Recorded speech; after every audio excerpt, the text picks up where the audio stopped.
E ao anjo da igreja que está em Laodiceia, escreve: Isto diz o Amém, a testemunha fiel e verdadeira, o princípio da criação de Deus. Apocalipse capítulo 3, versículo 14. Pai seja convosco e graças a Deus que nos dá a vitória por nosso Senhor e Salvador Jesus Cristo. Nós hoje estamos encerrando a série de estudos sobre as 7 igrejas da Ásia, ou as 7 cartas do Senhor Jesus às igrejas do Apocalipse.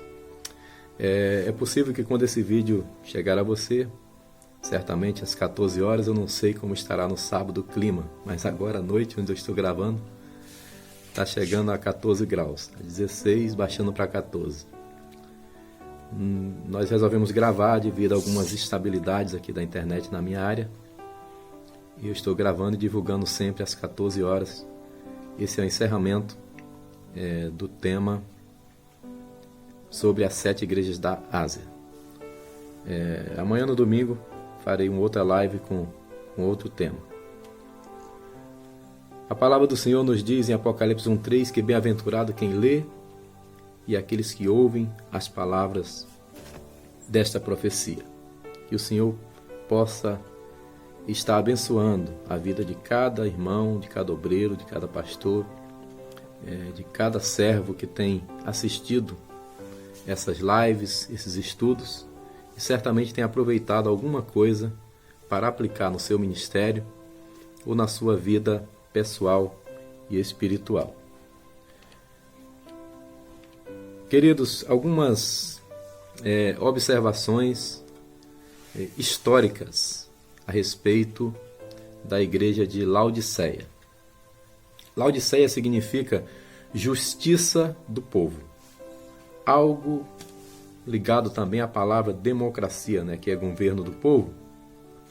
Laodiceia também era uma espécie de justiça do povo. Eu creio que essa justiça do povo tenha se corrompido ao longo da história, da mesma forma que em alguns lugares a democracia é totalmente corrompida. Vejam a história do nosso país, não é?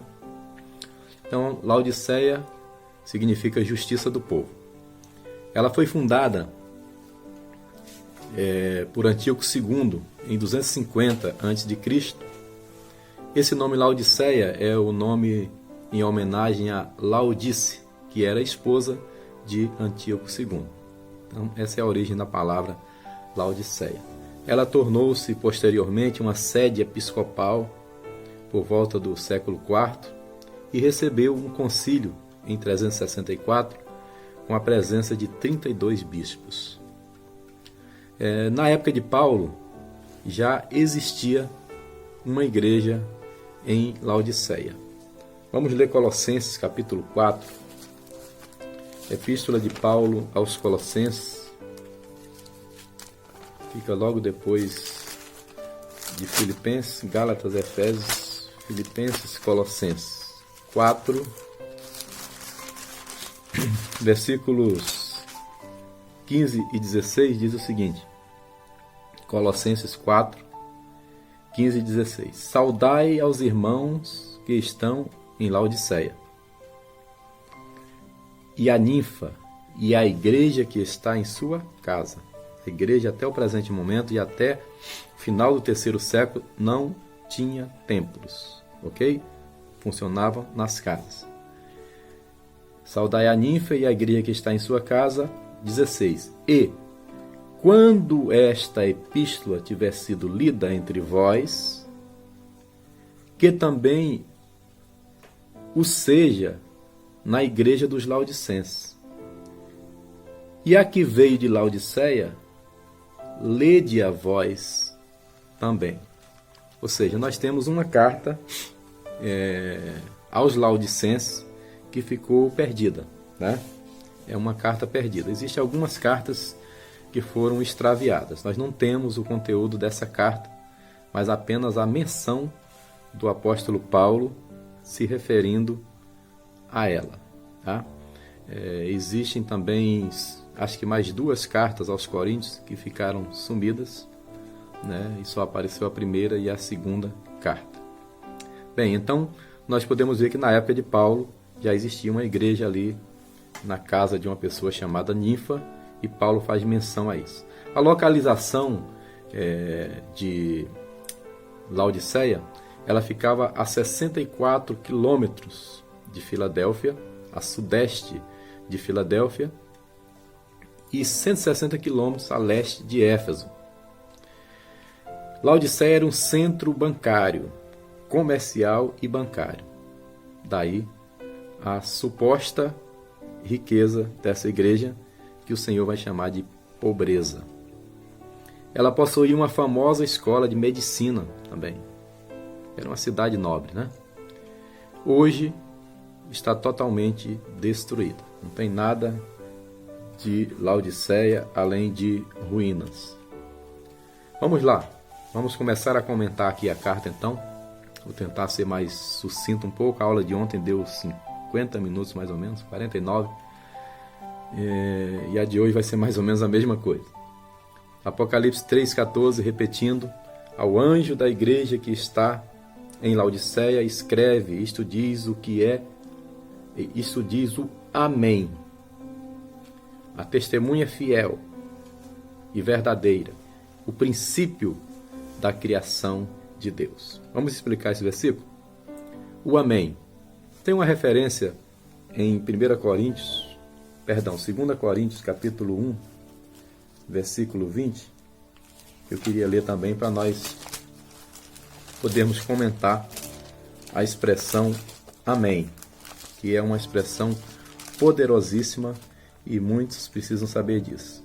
Capítulo 1, versículo 20 de 2 Coríntios diz: porque todas quantas promessas há de Deus são nele. Nele quem? Em Cristo.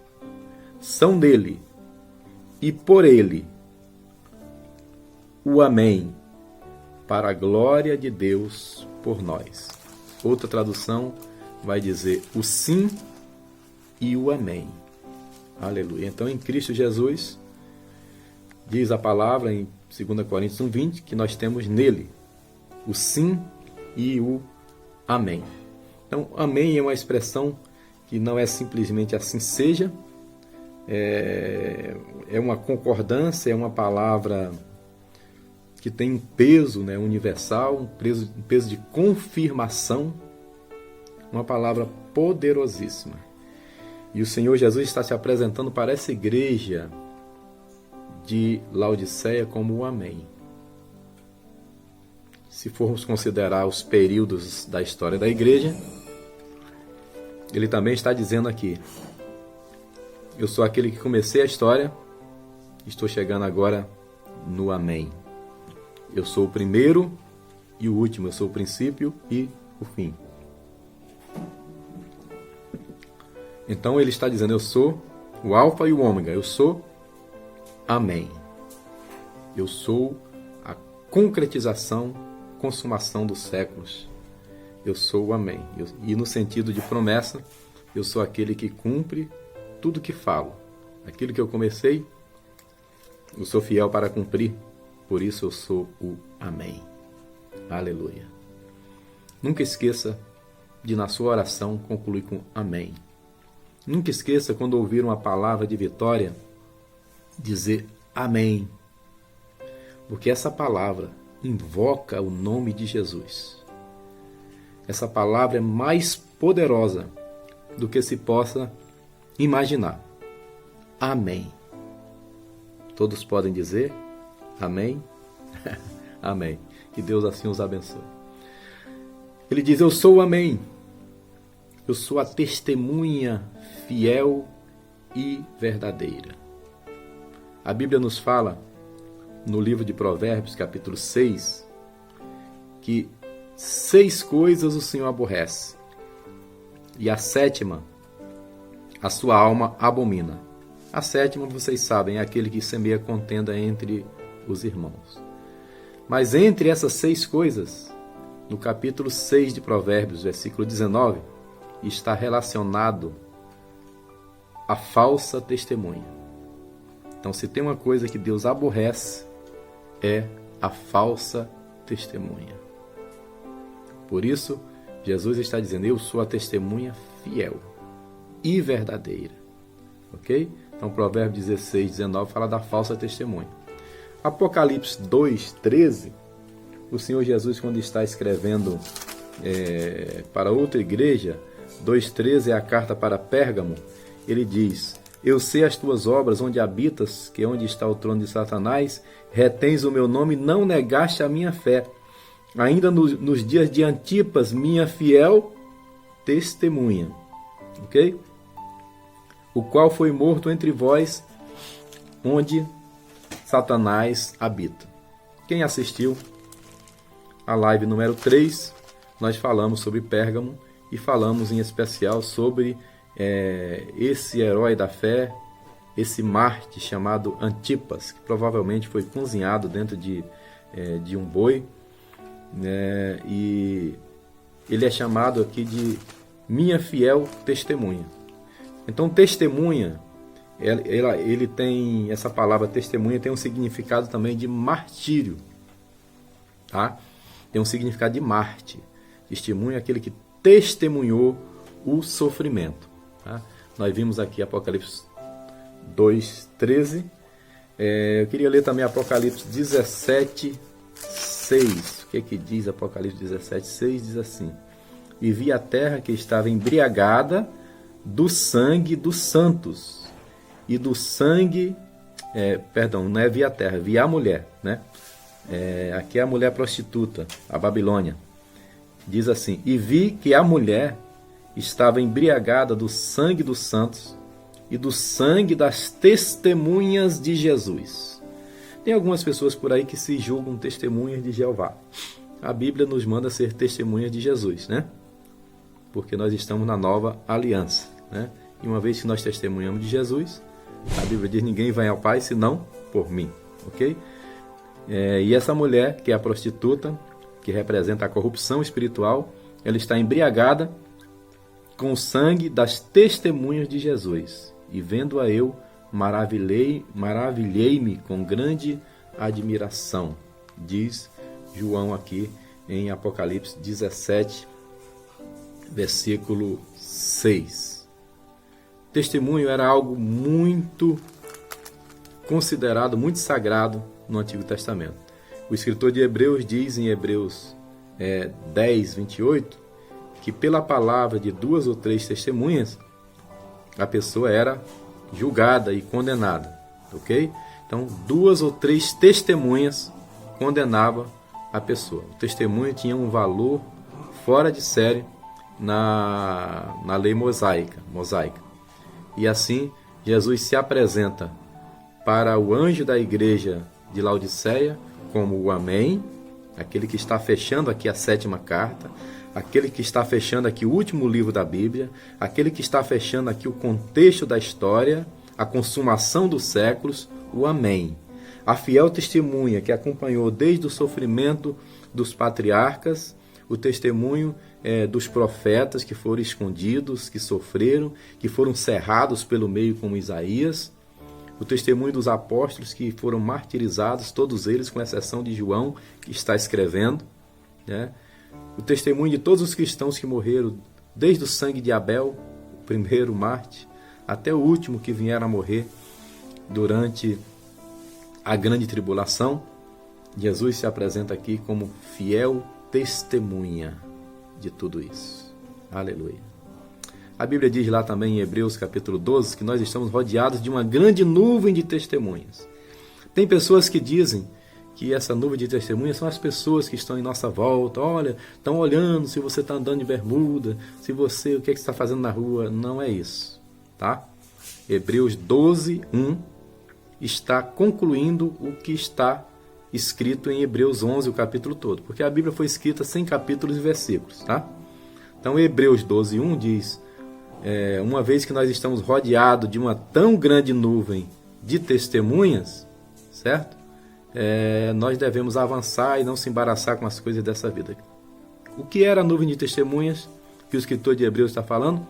Os heróis da fé, do capítulo 11, que foram martirizados, cerrados pelo meio, viveram nas covas e nas cavernas da terra, combinando com o que eu estou falando, que é o significado da palavra testemunha, está ligado a martírio, a sofrimento, aquele que testemunhou o sofrimento. Louvado seja o nome do Senhor. E diz aqui, olha, na apresentação, como em todas as igrejas, ele se apresenta de uma forma que vai de encontro àquilo que a igreja está precisando ouvir. Tá? Então ele é o Amém, a fiel testemunha, e ele é o princípio da criação de Deus.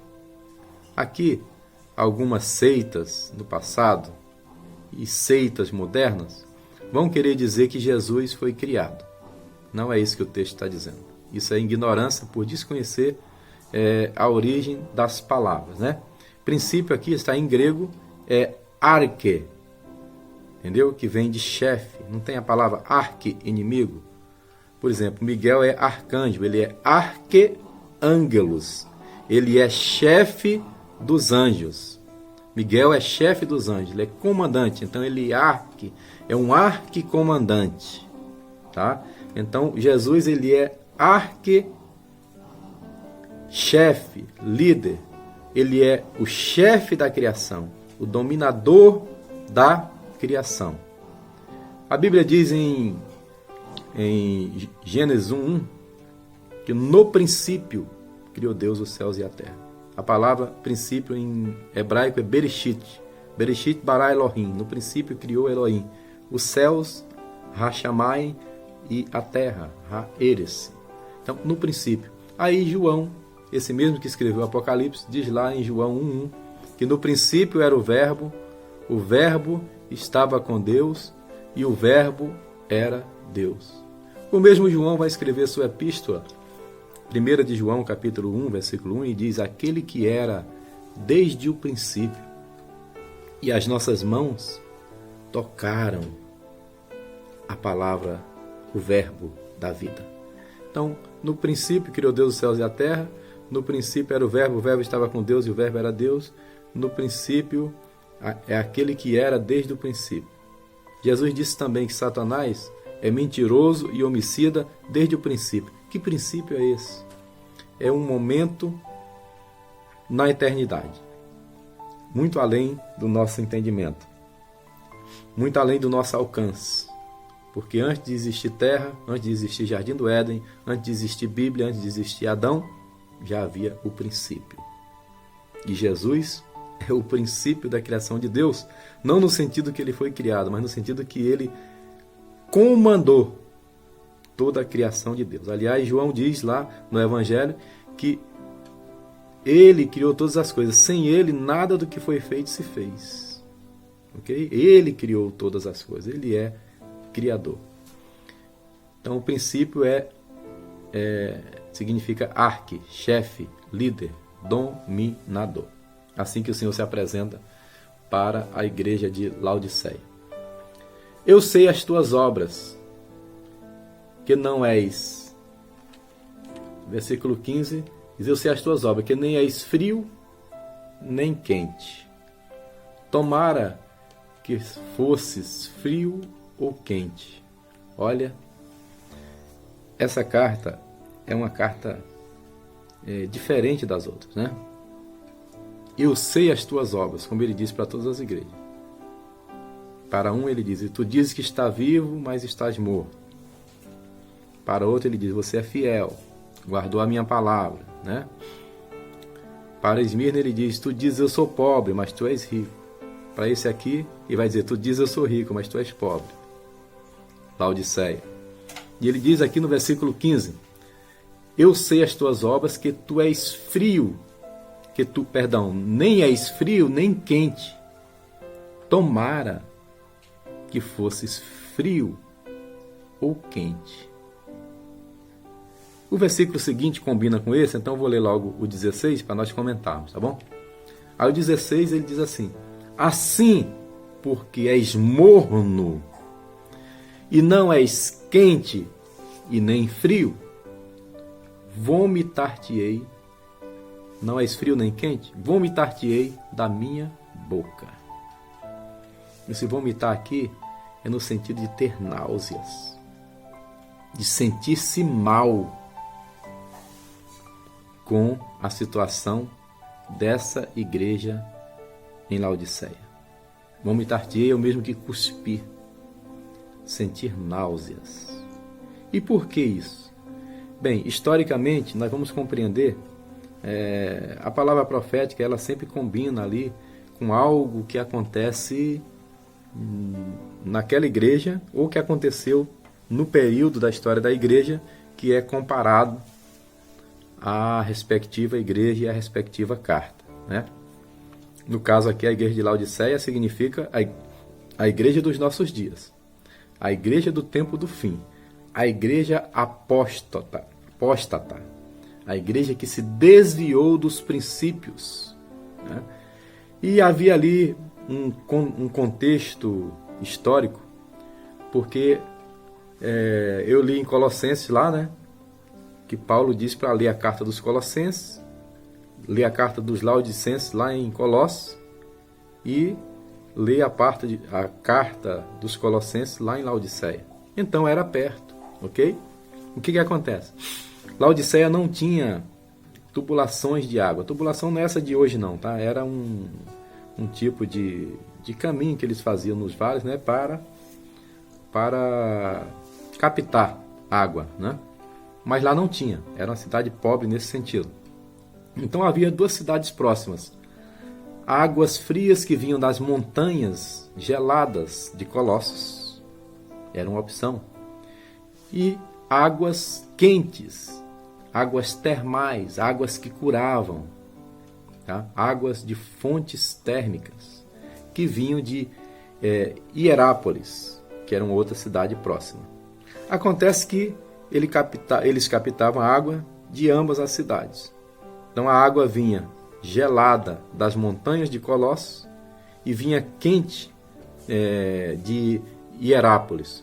Quando essas águas chegavam a Laodiceia, elas chegavam com mornas, tá? Ela não era nem quente nem fria, era morna. E essa água era ruim de beber. O laodicense sabia muito bem o que Jesus estava falando, porque essa água dava ânsia de vômitos, tá? E o Senhor Jesus está dizendo, por isso, por esse motivo, porque você não é quente e nem frio, eu vomitarei da minha boca, vomitar-te-ei da minha boca. Entendeu o contexto? Ele está dizendo, porque eles conheciam aquelas águas que davam ânsia de vômito. E Jesus está dizendo, vocês são como essa água aí misturada. Deus nunca gostou de mistura. Ele não muda, diz o Senhor. Por isso nós não somos destruídos. Deus não muda e Ele não aceita nenhum tipo de mistura. Essas águas, se elas forem frias, é água gelada. O Senhor diz que no Salmo 23, que nos apacentará águas tranquilas, pastos verdejantes. Mas água tranquila representa a palavra que refrigera, representa a palavra que tranquiliza em meio a essa pandemia, né? Águas quentes representa, eu acabei de tomar um chá aqui que eu estou gravando na madrugada. É um chá de boldo, mas tem mel. Aleluia. Então, o quente representa a palavra que aquece, né? A palavra que levanta aquele que está caído, aquele que está entristecido. Agora, a água morna, só serve para uma coisa, para causar ânsia de vômito. E é isso que ele diz em Apocalipse 3,16. 3,17 ele vai dizer o seguinte, como dizes, não é eu que digo, você está dizendo, pastor de Laodiceia. Como dizes, rico sou, estou enriquecido, de nada tenho falta. Aí abre um parêntese e diz, e não sabe que és um desgraçado e miserável e cego e nu. Xerife, cala a boca, xerife. Tem um cachorro aqui que está perturbando aqui meu juízo. Deixa eu já calar ele aqui. Naum? Então, repetindo aqui o versículo 3,17. Como dizes, rico sou, estou enriquecido, de nada tenho falta, e não sabe que és um desgraçado, miserável, cego e nu. Desgraçado, a palavra já está dizendo, desprovido de graça. Desgraçado é sem graça. Desgraçado é aquele que, como o exemplo lá de 1 Samuel, tem um rapaz que é chamado de Icabode, ou Icabô, porque foi-se a glória de Israel. O desgraçado, ele é desprovido de graça, ele é desprovido de glória, ele é Icabode, ou Icabô, que significa inglória, sem glória, sem graça, sem unção, sem a graça de Deus estampada no seu rosto. A Bíblia diz que quando Paulo e Barnabé chegaram em Antioquia, quando Barnabé chegou em Antioquia, ele viu a graça de Deus estampada no rosto daquela igreja. E aí foi que Barnabé foi chamar Paulo, né? E chamando a Paulo, eles começaram ali um trabalho naquela igreja que se tornou a base missionária, a maior base missionária da história da igreja. Foi em Antioquia, onde eles pela primeira vez foram chamados de cristãos. Aquela igreja era completa, porque ela tinha a unção de Deus, que Paulo foi chamado debaixo de profecia, disse o Espírito Santo apartar-me Barnabé e Saulo. Ela tinha um social, porque eles mandaram socorro para Jerusalém. Era uma igreja completa, a igreja que tinha unidade, que tinha palavra, tinha ensino, né? Era a igreja onde Paulo, né, teve a sua base lá em Antioquia. Então, desgraçado é sem graça, sem glória, é Icabode, é aquele que já foi, mas não é mais, tá bom? Desgraçado, miserável. Tu dizes eu sou rico, mas eu te digo que tu és desgraçado, miserável. Miserável é lastimável. Miserável é digno de pena. Miserável é mau caráter. Miserável é corrupto. Miserável é estragado. Tem diversas outras palavras que eu encontrei aqui na Bíblia, palavra-chave, mas eu destaquei essas porque senão o anjo de Laodiceia ia ficar mais miserável do que o que é, né? Aliás, eu tinha todas essas aulas prontas, as 7 cartas, né? E quando eu fui procurar hoje o slide de Laodiceia, eu não tinha salvado, eu não tinha guardado no meu backup. Então até para salvar o slide, Laodiceia dá trabalho. Pensa aí. Então ele era miserável, que significa lastimável, digno de pena, mau caráter, corrupto, estragado, pastor estragado, bispo estragado, corrupto, mau caráter, digno de pena, miserável. O Senhor está chamando esse líder, esse pastor, essa igreja de miserável. Pobre, tu és pobre. Esse pobre aqui é pobre espiritualmente. Diferente de Esmirna, que diz, eu sou pobre. Aí o Senhor diz, não, você é rico. Aqui, Laodiceia diz, eu sou rico. Aí Deus diz, tu dizes, você que diz. Eu te digo que tu és pobre. Pobre de graça, pobre de palavra, pobre de oração, pobre de assistência social para ajudar os carentes, pobre de missões, pobre de visão, de reino, só pensa na sua denominação, só pensa no seu departamento, só pensa na sua tendinha, e Deus está te chamando para fora da tenda para contemplar as nações. Tu és pobre. pobre. Pobre de Bíblia. Se hoje existe um grande problema na igreja, por conta de, não de todos, porque tem muitos homens de Deus, mas tem vários pregadores itinerantes que causaram um estrago na doutrina da igreja, trazendo uma série de doutrinas erradas, de ensinamentos fraudulentos, corruptos. E por que isso aconteceu?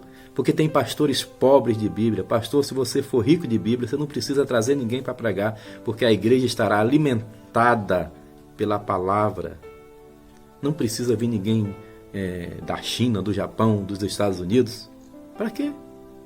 Para gastar dinheiro? Manda esse dinheiro para os missionários, né? Tem muitos homens de Deus que estão por aí pregando, mas são raridade, tá?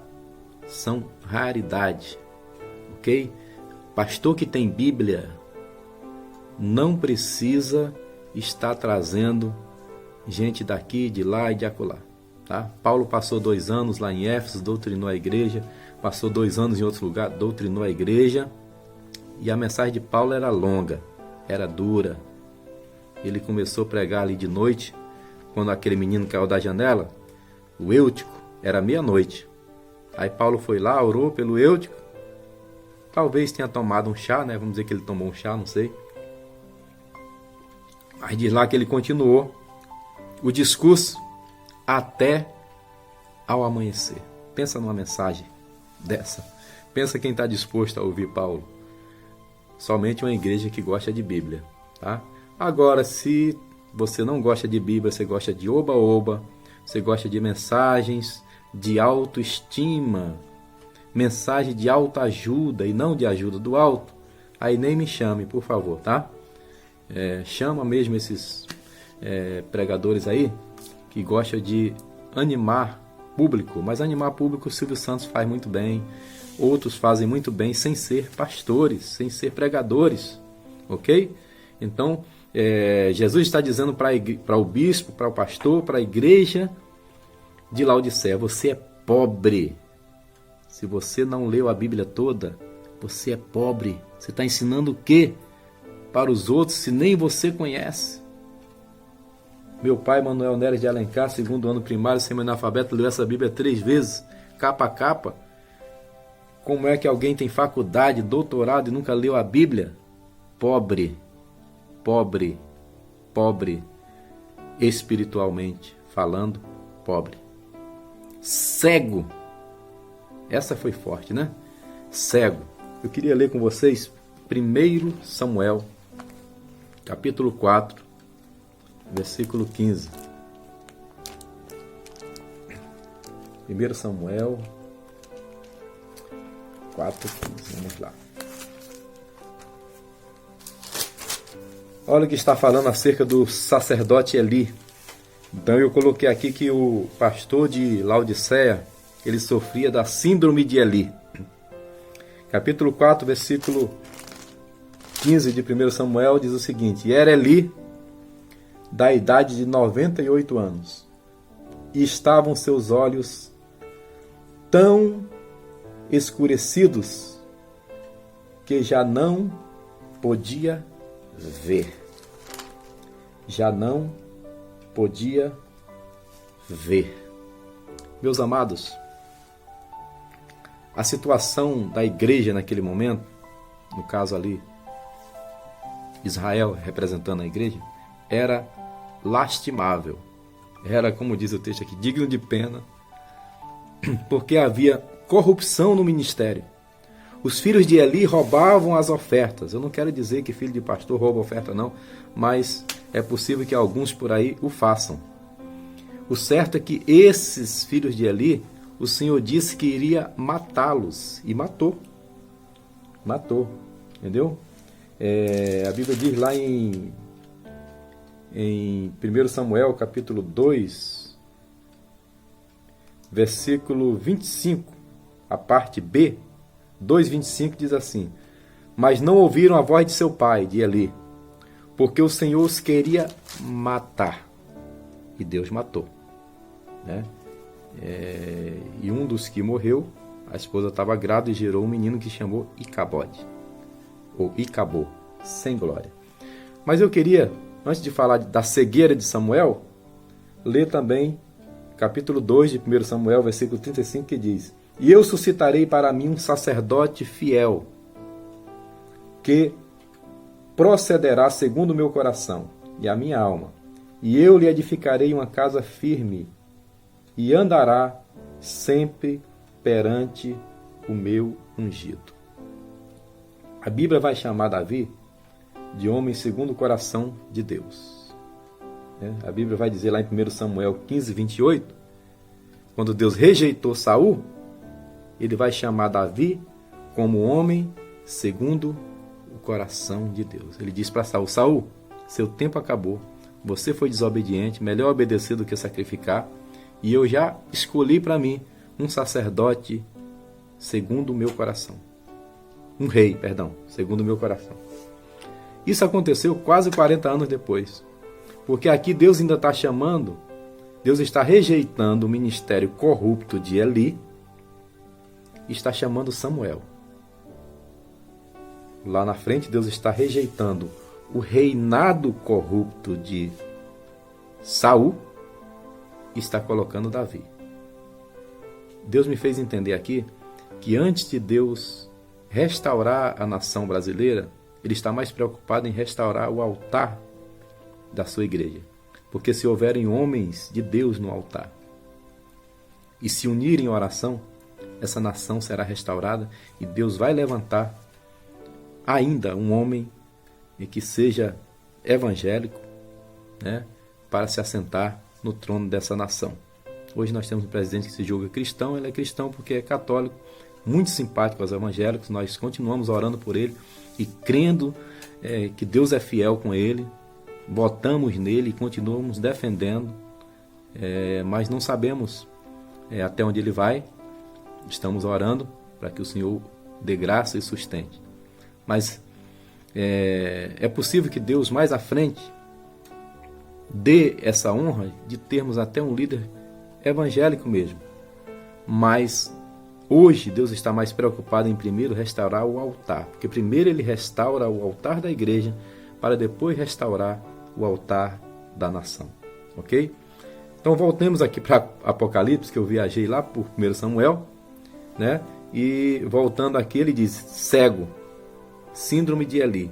1 Samuel 4,15 diz que Eli era cego, 98 anos, mas estava ali à frente do ministério, sem condições nenhuma de estar mais, aceitando o pecado dos filhos, sendo conivente com o erro, mas ele continuava à frente da igreja porque ele era o sacerdote. No entanto, ele não tinha mais visão. Tem muitas pessoas que ainda estão à frente de certos ministérios, mas que não têm mais visão nenhuma, que são coniventes com o pecado dos filhos, e pela vontade dele, esses filhos corruptos, que roubam as ofertas, que dão coice nas ofertas, segundo o texto, serão os que vão assumir. Essa situação é uma situação de Laodiceia. Essa situação é lastimável. Essa situação é digna de pena. É uma situação de líderes que são mau caráter, corruptos, estragados, como diz o significado da palavra. Ele é desgraçado, miserável, pobre, cego e nu. Vale lembrar que Gênesis capítulo 3, versículo 10, quando Deus chegou no jardim e Adão tinha pecado, ele disse, Adão, onde estás? Ele, estou escondido porque eu ouvi a tua voz e eu estava nu. Aí Deus disse no versículo 11, 3:11, quem te mostrou que estavas nu? Pois é, nudez na Bíblia tem o significado de estar desprevenido, despreparado, sem condições de se encontrar com o Senhor. Apocalipse capítulo 16, versículo 15, diz assim, eis que venho como ladrão, guarda as tuas vestes, para que não andes nu e não se vejam as tuas vergonhas. Apocalipse 17, versículo 16 diz, Não, esse versículo eu coloquei errado. 17, 16. Eu vou ver qual é depois aqui. Outro versículo que fala também sobre nudez. Mas fiquemos com esse 16, versículo 16, 15. Venho como ladrão, vigia e guarda as tuas vestes para que não seja achado nu. Então, nu está sempre ligado a despreparo, né? Aí sim, esse texto aqui é importante. 2 Coríntios, olha o que o apóstolo Paulo vai nos ensinar sobre nudez espiritual. 2 Coríntios 5, versículos 2 a 4. Paulo diz assim: E por isso também gememos, desejando ser revestidos da nossa habitação que é do céu. Se todavia estando vestidos, não formos achados nus. Versículo 4. Porque também nós, os que estamos neste tabernáculo, gememos, carregados, não porque queremos ser despidos, mas revestidos, para que o mortal seja absorvido pela vida. Aleluia. Ou seja, que nós possamos ser revestidos de Deus, para que esse homem mortal seja revestido do Espírito de vida, o Espírito Santo de Deus. Capítulo 3, versículo 18 agora, diz assim: Aconselho-te, olha, pastor de Laodiceia, mesmo tu sendo morno, ainda vou te dar um conselho, porque eu sou um Deus de misericórdia. Aconselho que de mim compres ouro provado no fogo, para que te enriqueças, porque você é pobre, e vestes brancas para que vistas, porque você está nu, e não apareça a tua vergonha da tua nudez, e que unjas os teus olhos, porque você está cego, unja os teus olhos com colírio para que vejas. Ouro provado, né? Dá a ideia de aquele ministério testado, provado. Paulo, quando saúda os irmãos em uma das suas cartas, ele diz: saudai Apeles, aprovado em Cristo. Para ser aprovado, precisa ser provado, né? Paulo também diz, quando vai escolher os diáconos, que eles sejam primeiro provados, depois sirvam, tá?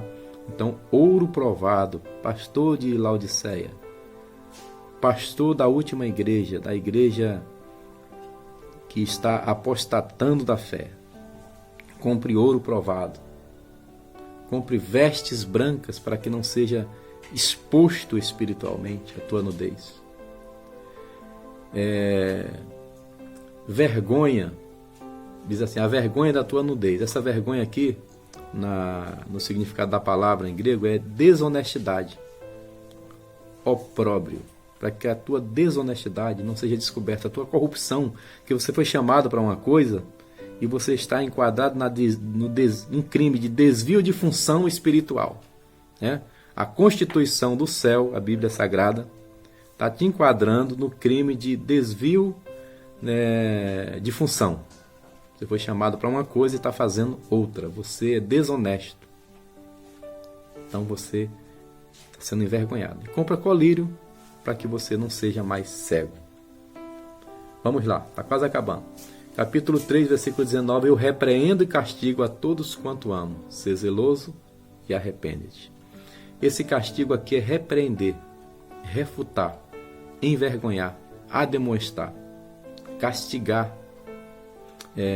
Castigar é liderar ou educar uma criança, tá? Então esse castigo aqui é no sentido de criança antigamente, hoje não, né? Mas antigamente levava palmada, tinha uma palmatória, porque aquilo fazia parte da educação, né? Disseram que não pode, né? Mas a Bíblia diz que pode, né? E a maneira de nós ensinarmos a criança, a Bíblia diz: corrige o teu filho, né? Ensina o teu filho no caminho que deve andar, é o mesmo que corrige o teu filho, né? Porque se você não o corrigir, ele vai ser corrigido pela lei, né? Então esse repreender aqui o Senhor repreende, envergonha até, no sentido de restaurar, né? E o repreende castigo. Castigar é educar como se educa uma criança, para que você aprenda, né? E aí ele diz: sê, pois, zeloso e arrepende-te.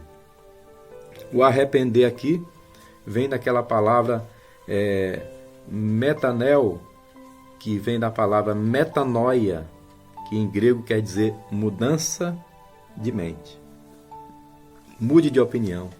Se arrependa.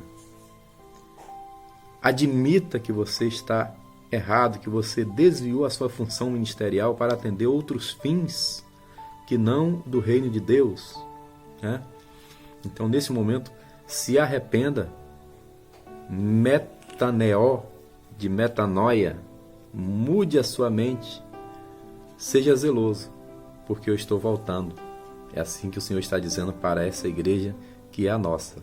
É a igreja dos últimos dias, a igreja morna, a igreja apóstata, a igreja que acha que tem tudo e não tem nada. Capítulo 3, versículo 20, ele diz: eis que estou à porta, se alguém ouvir a minha voz e abrir a porta, entrarei em sua casa. Com ele cearei e ele comigo. Aleluia. Estou à porta significa que Jesus estava fora dessa igreja. Jesus está fora de muitos ministérios que têm tanta pompa, tantos títulos, tantas catedrais, mas Jesus está fora. Enquanto Jesus está, às vezes, numa tenda, numa igreja pobrezinha, mas que o líder não é cego, não é desgraçado, não é miserável e não anda nu espiritualmente falando, ok? E ele diz: eu estou à porta, eu estou querendo entrar nessa igreja morna, eu estou querendo entrar. Se alguém ouvir e abrir, eu entro. Eu não invado o coração de ninguém, quem invade é o diabo. Se alguém abrir e ouvir a minha voz, eu entro. E se eu entrar, aí eu vou cear com ele e ele comigo. Essa ceia aqui se refere à principal refeição do dia ou a uma janta. Já pensou você receber o Senhor para jantar contigo?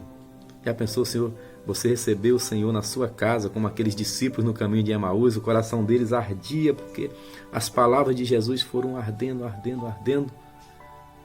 Aleluia, como é bom receber um amigo, né? Como é bom receber uma pessoa que nós estimamos, uma autoridade, né? Se hoje a gente se alegra em receber um pastor, imagina receber o próprio Senhor na sua casa. Jesus está dizendo: você está em casa, né? Fica em casa. Está na quarentena? Pois é. Mas eu estou à porta e bato. Se você ouvir, eu vou tomar um café contigo.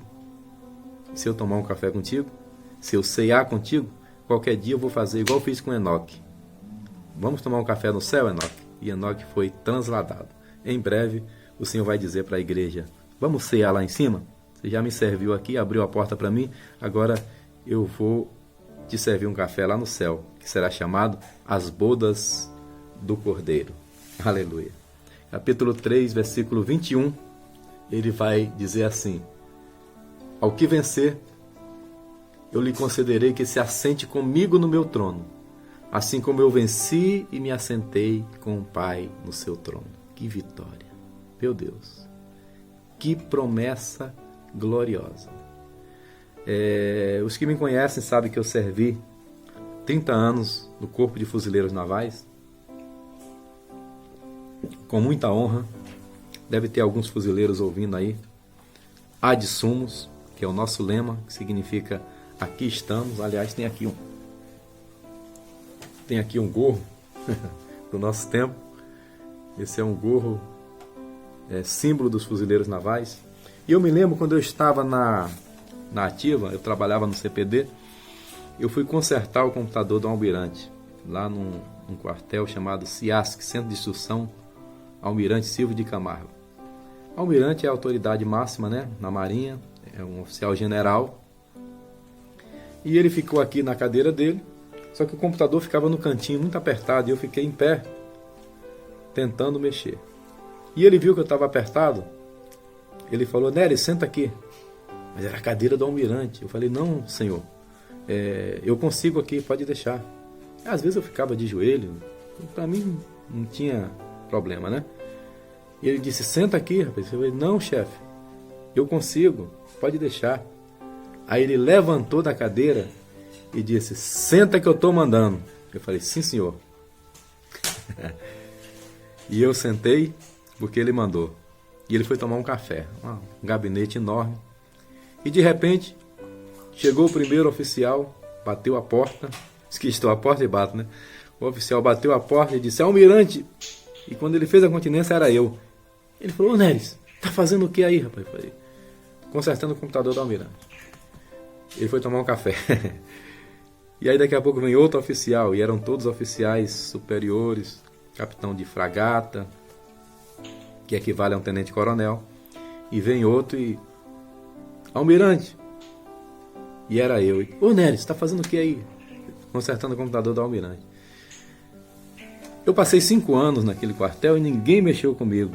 Depois é que eu fui entender, gente. É porque eu estava sentado na cadeira do almirante e eles pensaram que eu era assim com o comandante. Eles pensaram que eu era amigo do almirante. Eles pensaram que eu era uma pessoa de alta confiança, porque ninguém senta na cadeira do comandante, né? Isso aí ninguém faz, né? A gente, quando vai consertar algo, bota a cadeira dele do lado, pega uma cadeira comum e senta. E sentar na cadeira da autoridade, para mim significou 5 anos de paz. Ninguém mexeu comigo, eu não sabia porque as pessoas me tratavam tão bem, né? O Senhor está dizendo aqui, olha, aquele que vencer, eu lhe concederei que se assente comigo no meu trono. Você vai sentar no colo do papai. Assim como eu venci e me assentei com o Pai no seu trono. Agora, pasmem. Essa é a pior igreja. Esse é o pior pastor. Esta é a pior era da igreja, a era da apostasia. Pois bem, vai entender a misericórdia de Deus. Para a pior igreja, para a igreja que é digna de pena, para a igreja que é corrupta, para a igreja que é desgraçada, miserável, pobre, cego e nua, o Senhor faz a maior promessa: se assentar no trono, querido. Não tem pedra branca, não tem novo nome que seja comparado a isso. Sentar no trono de Deus. Sentar no trono de Cristo. Se assentará comigo no meu trono, assim como eu venci e me assentei com o Pai no seu trono. Vai entender a misericórdia de Deus? Não tem explicação. Ninguém entende a graça de Deus. Ele está fazendo, para essa igreja fria, morna, corrupta, ele está dizendo, se você vencer nessa era de Laodiceia, que é difícil, eu deixo você sentar no trono comigo, para você sentir o gostinho da vitória que eu senti quando eu venci e me assentei à direita do Pai. Aleluia! Essa é a promessa de Deus para Laodiceia, e eu espero que muitos que estão assistindo essa aula recebam essa promessa e se assentem no trono com o Senhor. Quem tem ouvidos, ouça o que o Espírito diz às igrejas. Aleluia! Amanhã, no mesmo horário, às 14 horas, eu quero fazer uma live com o tema Promessas aos Vencedores. Vou pegar apenas os versículos de Ao que Vencer e comentar, para nós fazermos um resumo dessa série de estudos que foi as 7 igrejas da Ásia. Deus te abençoe, que o Senhor guarde o teu lar, tua casa, tua família, que o Senhor te guarde da corrupção de Laodiceia, que o Senhor te guarde de você pensar que é alguma coisa, para que o Senhor não diga que você não é nada. Que o Senhor te guarde de você pensar que tem tudo, como aquele homem que o amigo do Papa, né, foi a Roma e disse, olha, sua santidade. A igreja não precisa mais dizer, não tenho ouro nem prata. Porque tinha muito ouro ali na Catedral de São Pedro, tem até hoje. E o Papa disse, olha, não precisa mais dizer, como Pedro disse, não tenho ouro nem prata. E o homem disse, para a sua santidade. É verdade. Porém, ela não tem mais autoridade para dizer, levanta-te e anda. Laodiceia se achava rica, porque estava numa cidade que era um centro bancário, um centro comercial e um centro de medicina. Certo? No entanto, Deus chama ela de pobre, de desgraçado, de miserável, de cego e de nu. Que Deus tenha misericórdia dessa geração de pastores, dessa geração de obreiros, dessa igreja morna, apóstata, que se chama Laodiceia. Que Deus guarde o teu ministério, que Deus guarde tua família. Seja um obreiro fiel, pastoreie 15, 20, mas seja fiel ao teu ministério. Não pastoreie pelas coisas, mas pastoreie pelas pessoas, por gente. Jesus amou pessoas, não construiu nenhum templo. Jesus, em 3 anos, trabalhou ali com os 12. Se fosse analisar Jesus segundo as teorias de coaching de hoje, Jesus era um líder falido. 3 anos pregando, conseguiu 12. A multidão só ia lá na época da multiplicação dos pães e dos peixes, né? Só ia quando tinha culto de vitória. Mas Jesus estava trabalhando com 12. Mas ele formou 12 Cristos, 12 miniaturas de Cristo, 12 apóstolos, 12 clones de Cristo, que morreram por ele, foram crucificados, enforcados, atravessados com lança. Enforcados não, enforcado foi só Judas que se suicidou, mas os demais, com exceção de João, todos foram martirizados. Alguns crucificados, Pedro crucificado de cabeça para baixo, outro atravessado com a lança, porque eles foram formados em 3 anos. Então, querido líder, querido pastor, querido irmão, cuide de gente, cuide de pessoas e cuide menos das coisas. Escolha pessoas para cuidar das coisas. Os diáconos existem para isso. Existem pessoas que estão ao nosso lado para cuidar das coisas, para que nós, pastores, cuidemos de vidas, de almas, de pessoas, para que o Senhor não te chame de Laodiceia, para que o Senhor não te chame de cego, de pobre, de miserável, de nu, de Icabode, aquele que não tem mais graça, aquele que é morno, aquele que é sem vida. Que o Senhor seja contigo. Até a próxima live, se Deus assim o permitir. Que o Senhor guarde a tua casa, a tua família. Que o Senhor livre do dardo inflamado, da seta do inimigo. Que os anjos do Senhor estejam sobre a nossa casa, com carros e cavalos de fogo, como estava em volta de Eliseu.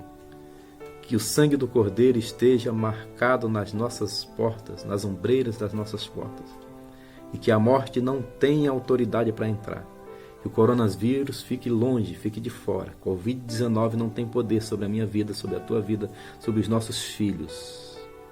Que o Senhor nos guarde de maneira que 1000 caiam ao nosso lado, 10.000 à nossa direita, mas que nós não sejamos atingidos. E a vitória é nossa, pelo sangue de Jesus. Deus abençoe, meus amados.